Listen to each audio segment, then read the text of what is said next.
Terima kasih Anda masih bersama kami. Bagi Anda yang baru saja bergabung, kami hadirkan kembali 3 berita utama hari ini. Kebakaran hebat melanda pabrik minyak goreng di Tanjung Mulia, Kota Medan. Seorang karyawan PT Kim tertimpa muatan kontainer di bundaran kawasan industri modern Medan. Seorang petugas pengisi uang ATM di Kabupaten Serdang Bedagai mencuri uang sebanyak 65 juta rupiah.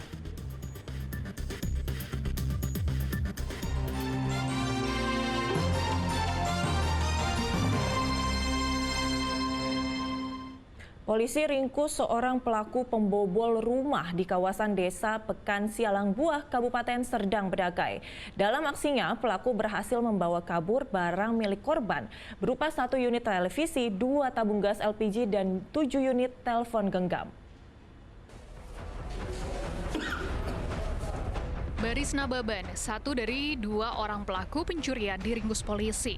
Dalam pengungkapannya, tersangka terbukti membongkar rumah dan mencuri berbagai peralatan milik korban di kawasan Kecamatan Teluk Mengkudu pada 18 Mei lalu. Karena tidak terima dengan aksi pencurian tersebut, korban yang telah mengetahui identitas tersangka kemudian melaporkan kejahatan tersebut ke Polsek Teluk Mengkudu pada Selasa 4 Juni lalu. Pelaku pun kemudian diringkus petugas kepolisian di kediamannya di Desa Pekan Sialang Buah, Kabupaten Serdang Bedagai tanpa perlawanan. Sementara untuk pelaku lainnya yang berinisial SN masih dalam pengejaran pihak kepolisian. Dari tangan tersangka, petugas menyita barang bukti berupa 1 unit televisi, 2 unit tabung gas LPG, dan 7 unit telepon genggam milik korban. Berhasil diamankan barang bukti hasil pencurian yang dilakukan berupa televisi, ada jam tangan, ada handphone, dan di rumah korban ini adalah sebagai digunakan juga untuk menjual-jual alat voucher dan handphone. Jadi ini yang dibongkar oleh si pelaku inisial BN. Karena perbuatannya, tersangka mendapat ancaman hukuman paling lama 7 tahun kurungan penjara. Sementara untuk 1 pelaku lainnya, petugas hingga kini masih memeriksa beberapa orang saksi untuk mengetahui keberadaannya. Muhammad Hamdani melaporkan dari Serdang Bedagai. Seorang petugas pengisi uang ATM di Kabupaten Serdang Bedagai mencuri uang sebanyak 65 juta rupiah. Sebagian uang tersebut digunakan pelaku untuk bermain judi daring. Ahmad Daniel Sinaga, seorang petugas pengisi uang ATM, ditangkap polisi usai ketahuan mencuri uang sebanyak 65 juta rupiah dari mesin ATM di kawasan Dusun 1, Desa Patasari, Kabupaten Serdang Bedagai. Penangkapan ini berawal dari laporan pihak PT Beringin Gigantara ke polisi bahwa telah kehilangan uang senilai 65 juta rupiah dari mesin ATM pada 16 Oktober 2023 lalu. Setelah dilakukan penyelidikan, diketahui bahwa pelaku Ahmad Daniel Sinaga yang merupakan karyawan di perusahaan tersebut mengambil uang dari 5 mesin ATM di 5 kecamatan Kabupaten Serdang Bedagai. Pelaku menggunakan uang curiannya untuk dijadikan modal bermain judi daring. Pencurian uang dari mesin ATM. Kronologis penangkapannya seperti apa, Bang? Setelah kita melakukan penyelidikan, ada informasi yang akurat bahwa tersangka ini ada berada di suatu tempat sehingga anggota kita dengan cepat melakukan pengamatan dan melakukan penangkapan. Jadi modus yang digunakan adalah mengambil uang ketika kaset uang itu belum dimasukkan ke mesin ATM. Vendor yaitu PT Beringin Gigantara. Berapa kerugiannya? Kurang lebih 65 juta. Kini polisi masih melakukan penyelidikan untuk mencari tahu adanya pelaku lain. Atas perbuatannya, pelaku terancam hukuman 5 tahun penjara. Muhammad Hamdani melaporkan dari Serdang Bedagai. Sumatera Utara tak melulu soal etnis Batak. Di sana juga ada beragam etnis lainnya yang bisa dijumpai seperti Melayu dan India. Namun apa yang melatar belakangi kehadiran etnis tersebut? Simak dalam ulasan keberagaman etnis di Sumatera Utara.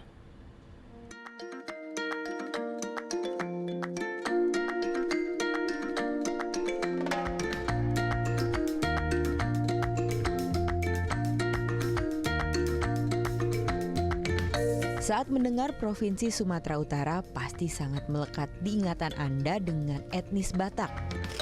Namun jika digali lebih dalam, ada etnis lain yang tumbuh di tanah Batak dan memberikan warna di Sumatera Utara, yaitu etnis Melayu dan India. Antropolog Universitas Negeri Medan Eron Damanik mengatakan keragaman etnis di Sumatera Utara sudah ada sejak zaman prakolonial. Pemerintah Belanda, pemerintah kolonial, itu menjadikan referensi-referensi yang terdahulu sebagai dasar untuk menetapkan masyarakat yang ada di Sumatera Utara. Nah, jadi kategori sosial yaitu Melayu dan Batak tetap dipertahankan. Nah, yang sudah katakanlah beragama Islam di pesisir itu disebut Melayu tetap, sedangkan masyarakat yang belum beragama di pegunungan, itu tetap menjadi Batak. Batak itu kan disebut orang-orang penyembah berhala, pagan, uncivilized, liar, savage society. Ini paradoks dengan masyarakat Melayu yang sudah modern dianggap gitu ya, yang sudah lebih sopan, lebih beretika. Nah, begitu. Itu awalnya. Namun penetapan dua etnis besar di Sumatera Utara bermula pada zaman kolonial Belanda. Dalam perjalanannya, perkembangan etnis Batak di Sumatera semakin berkembang.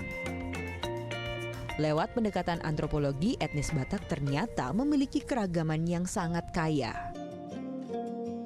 Dari etnis Batak saja bisa dibagi dalam 6 suku besar, yakni Karo, Toba, Simalungun, Angkola, dan Mandailing. Antropolog yang pertama memahami kekeliruan ini itu adalah antropolog suami istri, Richard Kipp dan Rita Smith Kipp, dalam bukunya Beyond Samosir. Jadi mereka mengakui bahwa yang menciptakan Batak itu dan Melayu itu adalah antropolog yang sesungguhnya. Dan itu sangat keliru dan tidak tepat untuk mengidentifikasi masyarakat yang ada di Sumatera Utara. Kalau kita bertanya misalnya, siapakah Melayu di Sumatera Utara? Apa hubungannya Melayu Sumatera Utara dengan Melayu Riau, Melayu Malaysia? Nggak ada. Karena memang mereka berbeda. Gitu. Apa hubungannya antara Toba dengan Simalungun, antara dengan Karo? Nggak ada. Gitu. Karena dari segi bahasa, dari segi aksara, dari segi ciri-ciri fenotip, dari segi sejarah asal-usul, dari manakah mereka berasal, dari segi warna, dari segi arsitektural, gitu. Ciri-ciri objektif dan subjektif daripada etnik ini semuanya sangat berbeda, gitu. Inilah yang sebenarnya yang menjadi polemik hari ini. Selain Melayu dan Batak, etnis India juga menambah keragaman di Sumatera Utara. Di kota Medan ada wilayah yang disebut sebagai Little India, yang dulu daerah ini disebut sebagai Kampung Keling, yang diambil dari salah satu nama di daerah India, Kalingga. Namun kini disebut sebagai Kampung Madras. Kehadiran etnis India tak lepas dari zaman kolonial yang mengembangkan usaha perkebunan di Sumatera Utara di pertengahan tahun 1800-an. Memang ada beberapa catatan bahwa yang menyebutkan kehadiran penetrasi Hindu, India di Sumatera Utara sudah ada. Tapi catatan yang resmi menyebutkan bahwa kedatangan daripada orang India ke Sumatera Utara itu sama seperti kedatangan orang Cina, sama seperti kedatangan orang Jawa, itu baru pada era perkebunan. Nah, di era perkebunan yang dimulai semenjak tahun 1863 oleh Jacobus Nienhuys itu, disebut di sana bahwa mereka itu kekurangan tenaga kerja. Sementara penduduk lokal, katakanlah Melayu dalam tanda petik saat itu di Tanjung Sepasai daerah Martubung sana, tidak identik dengan tidak mampu bekerja di perkebunan. Sementara pekerjaan perkebunan itu sesuatu yang baru di Sumatera Utara dan mereka membutuhkan tenaga kerja yang terampil. Makanya itulah pertama sekali orang Cina dari Semenanjung itu diimpor kemari. Gitu. Belakangan karena ada pembatasan impor tenaga kerja semenjak tahun 1870, maka itu beralih ke Jawa, gitu. Dan beralih juga ke India, gitu. Itulah diimpor kemari tenaga kerja dari katakanlah dari Sri Lanka atau dari India, terus juga dari Bagelan, Jawa Tengah, dan juga Semenanjung, orang-orang Cina.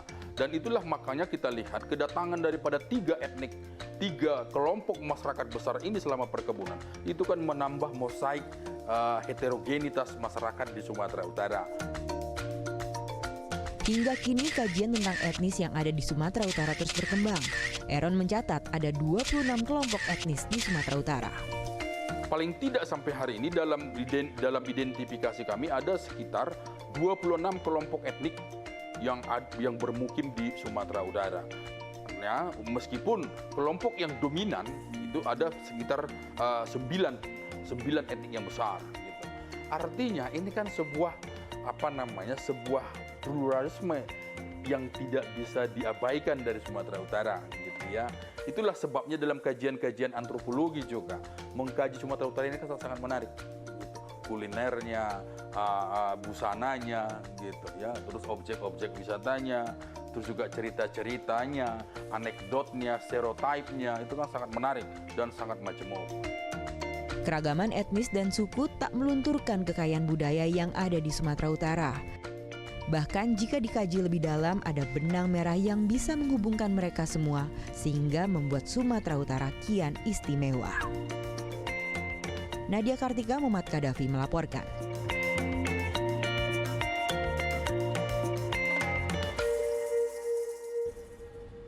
Laporan tersebut mengakhiri berita Medan hari ini. Saya Agisa Febila berterima kasih atas perhatian dan kebersamaan Anda. Selamat beraktivitas dan sampai jumpa.